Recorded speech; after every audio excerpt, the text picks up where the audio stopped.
Hey you guys, happy New Year's and welcome back to my channel. So as promised, I am going to be doing a couple videos featuring Obia Naturals products, not sponsored by the way. So right here I'm just taking the shampoo bar and cutting it up into 8 cubes. This is the best way that I will be preserving my cubes because it gets really soapy and of course you want to conserve it and get the most usage of it.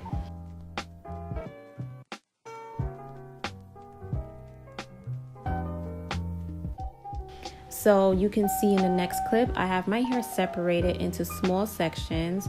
I am going to apply the shampoo bar directly to my scalp and rake it through my hair strands. You can clearly see how soapy my hands are in this clip and my hair. So you really don't need to use the whole thing and just melt your shampoo bar away. After I've rinsed my hair and re-washed it maybe 2 times, I am going to use the Therapy hair mask, which is their protein deep conditioner. I'm usually pretty heavy-handed with my deep conditioners, but I'm going to cover my head with a shower cap and let it marinate for about 10-15 minutes. In this clip, you can still see a little residue, but after the deep conditioner, my hair was moisturized and defined. I'm going to be doing a wash and go, so I use the Curl Moisture Cream, their Argan Oil, and their Curl Enhancing Custard for my lock method. And usually to apply those products, I usually smooth it and rake it through my hair strands. I'm going to show you again. I smooth, rake, smooth, rake, smooth, rake.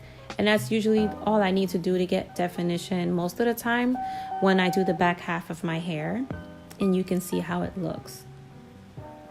Now, the front of my hair, I always tell you guys, it's a little harder for me to achieve definition. So usually, depending on how I part my hair, I would always do 2 flat twists, 1 on each side. And you can clearly see that when I do the flat twist, I finger coil the ends of my hair. And the residue is going to dry, so don't worry about that. But for the front half of my hair to achieve maximum definition, I do the shingling method halfway through and then finger coil the ends, and that's basically what I did.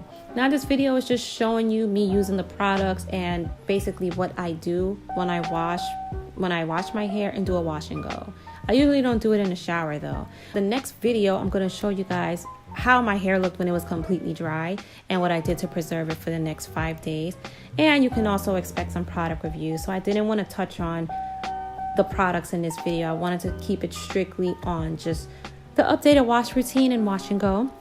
So definitely look out for those videos and I would see you guys real soon. Bye.